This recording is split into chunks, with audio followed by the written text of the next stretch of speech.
Daily நம்ம வீட்டுக்கு வாங்குகிற பால்லேருந்து பாலாடை எடுத்து வச்சு அதில் இன்றைக்கி நெய் பண்ண போகிறோம். வாங்க எப்படி பண்ணுறதுன்னு பார்க்கலாம். பாலை காய்ச்சிட்டு அதை மூடி போடாமல் ஆற வச்சோம்னா அடை நல்லா திரண்டு வந்துடும். அதை ஒரு டப்பாவில் போட்டு ஃப்ரீசரில் ஸ்டோர் பண்ணிக்கலாம். இல்லை அப்படின்னா நம்ம தயிருக்கு டெய்லி பெற ஊற்றும் போது பாலாடையோடு சேர்த்து பெற ஊற்றி அந்த வெண்ணெயை நம்ம எடுத்து கூட நெய் காய்ச்சிக்கலாம்.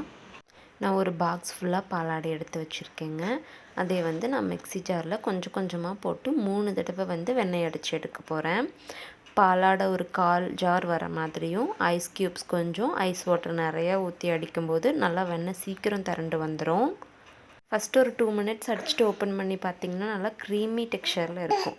திரும்பவும் கொஞ்சம் ஐஸ் க்யூப்ஸ் போட்டு அடித்தோம் அப்படின்னா வெண்ணெய் லைட்டாக திரண்டு வரும்.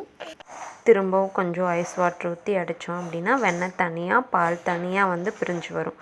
அந்தளவுக்கு நம்ம ஐஸ் வாட்டர் ஊற்றி அடிச்சுட்டே இருக்கணும். அந்த மிக்ஸி ஜார் ஹீட் ஆகாமல் பார்த்துக்கணும். அந்த வெண்ணெயை நல்லா பாலெல்லாம் புழிஞ்சிட்டு ஒரு ஐஸ் வாட்டர் ஊற்றி வச்சுருக்க பவுலில் போட்டு வச்சுக்கலாம். இதே மாதிரி மிச்சம் இருக்க பாலாடையும் நான் வெண்ணெயாக ரெடி பண்ணிக்க போகிறேன். எனக்கு இன்றைக்கி மொத்தம் 3 உருண்டை வந்ததுங்க.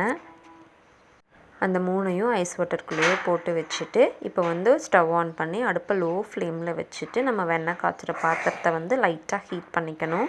தண்ணி இல்லாமல் ஹீட் பண்ணதுக்கப்புறம் நம்ம ரெடி பண்ணி வச்சுருக்க வெண்ணெயெல்லாம் ஒன்று ஒன்றா அதில் போட்டுக்க போகிறேன். அடுப்பை லோ ஃப்ளேமில் வச்சுட்டே ஹீட் பண்ணிக்கோங்க. நான் இன்றைக்கி அந்த சின்ன பர்னரில் தான் பண்ணுறேன்.